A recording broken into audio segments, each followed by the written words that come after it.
no musi tugusanze igitega ngaha kuri Ingoma Bar niho mwicaye mwotubwira intumbero y'urugendo kuva i Bujumbura mugashika ngaha mu ntara ya Gitega.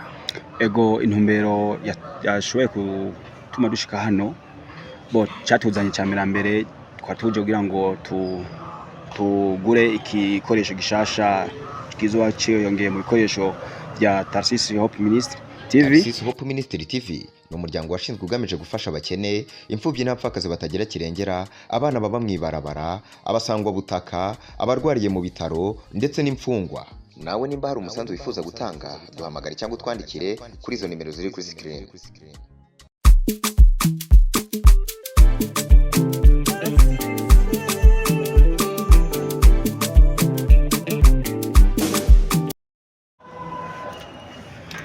Yes, abakunzi ba Tarsis Hope Ministry, reka tubaramutse tubifuriza amagara meza no kugubwa neza mu byanyu no mu banyu. Ukure mubibona jewe nitwa Jean Paul Dunia Le Monde, ushaka kunyitisi bivana n'ukuntu ushaka kubivuga. Neza na neza turingaha Igitega ni ku Ingoma Bar, niho twicaye. Nkaba ndi kumwe n'umuntu wo muri Tarsis Hope Ministry, akaba azivisha muri Tarsis Hope Ministry. Ashaka ngo tubanze tuganire. Mushinga ntahe ubwa mbere na mbere bakwita gute? Bo kwizina ryanje rya misi yose niswe n'abavyeyi nitwa Bizimana Bienvenue, benshi bazi kwizina rya Tony. Yes, bienvenue canke Tony. Bienvenue ndumva yuko ari kaze neza. Byumvikana yuko uvutse wari umunezero mwishi ntangere kuko iryo zina ryanje barinyise kubera ukungira umuvyeyi wanje akunda kuyakira abashitsi mu rugo rwacu. Yes. Bienvenue mbega n'umwana wakangahe mu muryango wiwabo? Bo je n'umwana w'12 nka n'umwana muhereze mu muryango. None nk'ubu wewe urazi Kirundi neza, umwana wa 12 yitwa gute? Umwana wa 12 eka numva bambwiye ati ngo umwana wa 12 mwitwa Karenzo. Yes, ni Karenzo wabitoye. Bravo. Karenzo, okay. Okay, bienvenue. No musi tugusanze igitega ngaha kuri Ingoma Bar niho mwicaye mwotubwira intumbero y'urugendo kuva i Bujumbura mugashika ngaha mu ntara ya Gitega. Ego intumbero yashoboye gutuma dushika hano bo cyatuzanye cyambere twatuje kugira ngo tugure ikikoresho gishasha kizoba cyiyongeye mu bikoresho bya Tarsis Hope Ministry TV. Ico gikoresho sikindi ni kamera. Yes, kamera. Ngira ni itiko turavugira ko nibagiye kubabwira mu kamera atavyorosha mwita Emma. Behind the camera mwita Emma niwe ariko baratuma aya masana mubona asa neza abashikira neza cyane. Okay, hama Igitega sinzi ko ari ubwa mbere muhaje, sinzi ko mwari musanzwe muhaje. Bo Igitega sijyambere ndahashitse ariko naherwa kera abo nasanze Igitega yarahindutse asa neza. No hambere hasa neza mugabo harabaye akarusho. Okay, uravuze yuko tarubwa muri Igitega. Nikihe kintu wabonye Igitega utarusanzwe habona? Bo Igitega kinabonye nari sanzwe ntamenyereye kubona handi hantu. Nabonye ingoma. Nabonye ingoma, ndabona n'umuvuza ngoma afise imirisho ibiri. Birangyohera ko naho ndabibona mu masanamu atandukanye. Ndavuga ati rero ko ngeze Igitega bavuga yuko ariho have ingoma ndaza gushika nibonere iyo ngoma yariyo. Voilà. Okay, avuze ikintu ciza cyane. Igitega bwa mbere ngo yahabonye ingoma no ngaha bahita kuri Ingoma Bar. Ego. Hariho na stade Ingoma. Ego. Ngira ngo bamumva n'ibintu bita ngo Miss Ingoma. Miss Ingoma. Kuvuga umukobwa wa mbere ngaha Igitega bamwita Miss Ingoma. Miss Ingoma. Byumvikana yuko ingoma Igitega ari ikintu gikomeye cyane. Ego. Nabibonye naje uko naje maze gushika hano. Navuze ati na hano hari ingoma no shobora kwicara kugira ngo numve yuko ndiko ndayiraba neza. Bavuga ati na hani atari ngaha Ingoma Bar. Yes. Ngira ngo murumva ko ari ibintu bikomeye cyane. Ingoma ni ikintu ngira ngo kwisi yose ahuri bavuze ingoma uca wumva Burundi. Ego Burundi. Rero musi twashitse ku mugwa mukuru w'ingoma. Begaga Bienvenue. Wewe wumvise ingoma ubwa mbere na mbere. Wumviki? Bo numvise ingoma numva yuko ari ubwami kuko ingoma ni ikintu gifise ubushobozi cyo kugira ngo umuntu akumve atari kure uvugije ingoma aca kumva ati uyu muntu avuze ingoma. Avugije ingoma. Ego nko bitahura jewe sinzi ko nako bitahura. Bo nizera yuko no muri Bibiliya baravuga ngo ingoma ya Mesiya, ingoma y'Imana. kuva ngo ingoma y'abaroma ingoma y'abaki y'abababilone ntumbaze nuko byumvikana yuko ingoma ari ikintu gikomeye cyane reka nakubaza ikintu umaze kuvuza ingoma wewe oya ahubwo ndabyifuza ariko ko nakuriye mu gisagara numva ati ingoma ivugiriza Igitega ahantu bita Igishora ndavuga ati ninakura nzomenya kumwe nzobyifatamwe ariko ndifuza nanje ko zovuza ingoma nanje nkabanga mvuga ati ndimvukira mu Burundi kuko mu Burundi niho bavuza ingoma honyene gusa. Yes, nivyo mu Burundi niho bavuza ingoma honyene nibaza ko nabandi babikora mu bindi bihugu bakavuza ijya ngoma ibajwe mu giti cyitwa umuvuga ngoma nyene nibaza yuko ari mu Burundi honyene ababikora abandi babikora mu bindi bihugu nibaza ko ari pirate no pirate nuko nako ndabibona nakuzemo ingoma isi zirangiza amaranga 3 rukanye y'urwatsi rubisi yera hamwe n'umutuku bisobanura amabara y'igihugu yego aranga idarapo y'igihugu nanyene tubona twakoze tubora risizwe amaranga 3 ko nanyene bano tubona yuko bashitse ku ngoma y'igihugu.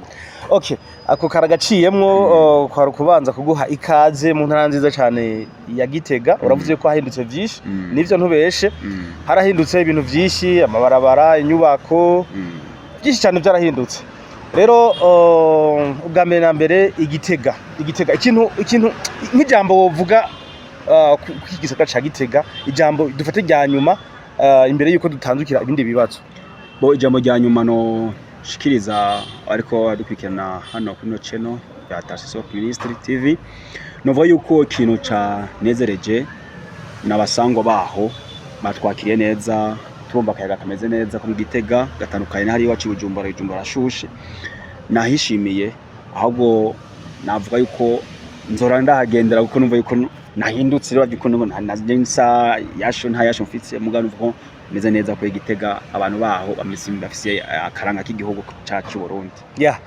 Karibu cyane Igitega n'undi munsi nizera yuko muzozarana na Emma muje kutugendera hama dusubire tuyage. Okay, murakoze. Rero twatanga tuvuga ngo ni Tarcisse Hope Ministry TV nibaza yuko ni TV ariko hariho umuntu bita Tarcisse kuba iyi channel yitwa Tarcisse Hope Ministry TV hari umuntu yitwa Tarcisse mbega Tarcisse ni umuntu ki je ndashaka kumenya Tarcisse ko ndamwumva ariko nta ndamubona ndakeneye umusigurire neza kuko uriwo muri Tarcisse Hope Ministry nkeneye kumenya umuntu yitwa Tarcisse ni umuntu ki muri makidi mu décrive nyene umuvugi murakoze Tarcisse kwizina giyewe ni Maniax Tarcisse benshi bamumenyereye kwizina rya Sadiki Tarcisse ni umwe mu bantu biyumviriye igikorwa cyo kushinga Tarcisse Hope Ministry TV Tarcisse niwe mwene Tarcisse Hope Ministry TV Tarcisse rero ni umwe arongoye kino gisata cacu ca chino yacu ariyo perezida wacu ariwe hano ngeze hano ariwe yasumye tumye nshika hano haba uburyo haba byose niwe yatumye nshika hano rero mu ncamake niwe perezida wino TV. Okay, gusa je no ibintu bibiri hariho Tarcisse Hope Ministry TV na Tarcisse Hope Ministry gusa cyangwa ntandukaniriza ivyo bintu bibiri kuko urumva kuri TV nama ndabi biganiro ntabibona byinshi nama ndabibona mugabo hariho niyo shira hamwe yitwa Tarcisse Hope Ministry urakoze Tarcisse Hope Ministry nuko binsabye amashaka kumenya insiguro yabyo Tarcisse Hope Ministry ifasha abatishoboye abasangwa butaka imbabare imfuvyi n'abapfakazi yego. Okay, ico kiratomoye namaze gutahura Tarcisse wariwe numvise ko rero yafonze iyo shira hamwe ariko ryo ryatanguye mu mwaka wajyari rimaze imyaka ingahe kuva ritanguye yego Tarcisse Hope Ministry nkuko bimbajije yatanguye muri 2017 imaze gutangura irakora ibikorwa itabishira ku mugaragaro nkuko wambajije ati ndumva amazina abiri mugabo atandukanye rero nshaka gusigura Tarsisi Hope Ministry. Iyo Tarsisi Hope Ministry imaze gukora ibikorwa byabo itavyerekana mu ngarukabumenyi, niho muri 2019 yaciye ibishyira ku mugaragaro ica yongereza akazina TV ariyo Tarsisi Hope Ministry TV kugira ngo abantu babone ku mugaragaro ibikorwa Tarsisi Hope Ministry ikora kugira ngo nabo bashobore kwirikirana ivyo Tarsisi Hope Ministry ikora. Biratahuritse objectif namaze kuyumva canke intumbero namaze kuyumva. Okay, ikibazo kibanziriza icanyuma. Ikibazo kibanziriza icanyuma mbega kuva mutanguye ibikorwa byo gufasha imbabare, imfuvyi, abafakazi, abatishoboye muri make. Mumaze iki mumaze kugerako? Ikintu mumaze kugerako? Bo nkuko twabamenyesheje kuko twatangwa muri 2017 twatanguye gukora umurimo yacu nyezina yo gufasha abantu.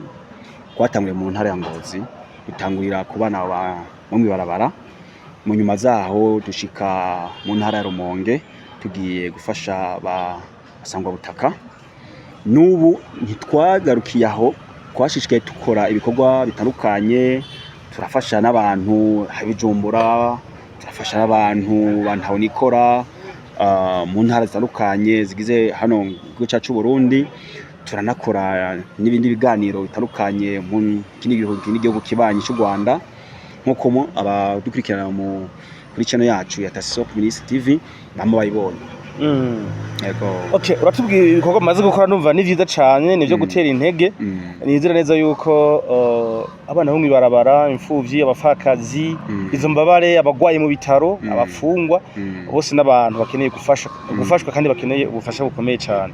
Okay, hama rero ikibazo cyanyuma, mwifuza gushika hehe, aho mwifuza kugera? Kuko iyo utanguye ikintu uragitangura ukagira intambamyi ukagibandanya, mugabo ukavuga uti ubu namaze kugishikamwo, ariko nifuza kugera hariya naho.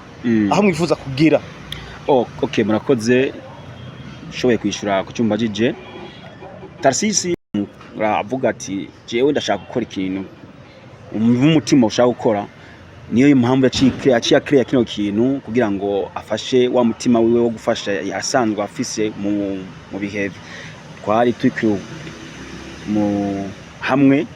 Ubu naho atari hano, mugabo yarashoboye kwerekana cyayikorwa, yavuga ati je nzofasha abantu banaka, nzofasha abantu batishoboye, nzofasha abantu babafungwa, nzofasha abantu banaho nikora, imfuvyi n'abapfakazi.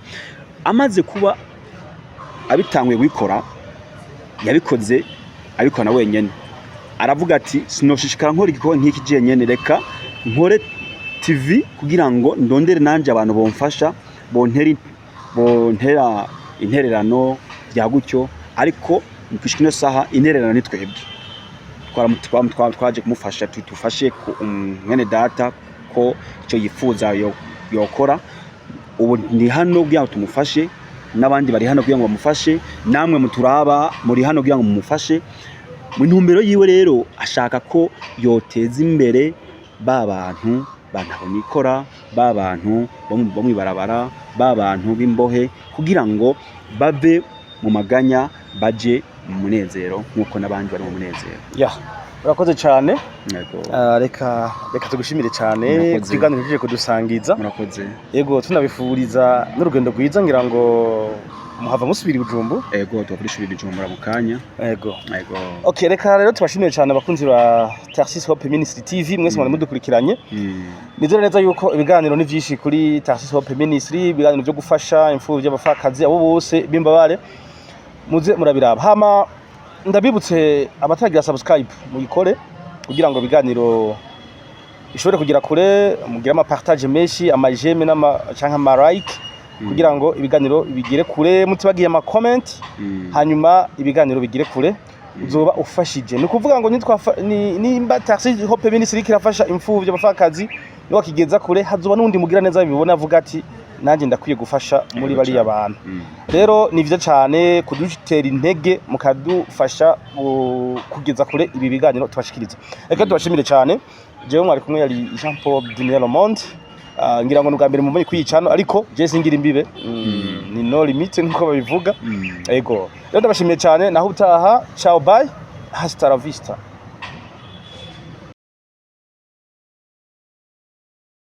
Tarsis Hope Ministry TV ni umuryango washinzwe ugamije gufasha abakene, imfubyi n'abapfakazi batagira kirengera, abana baba mwibarabara, abasangwa butaka, abarwariye mu bitaro ndetse n'imfungwa. Nawe nimba hari umusanzu wifuza gutanga duhamagare cyangwa utwandikire kuri izo nimero ziri kuri screen.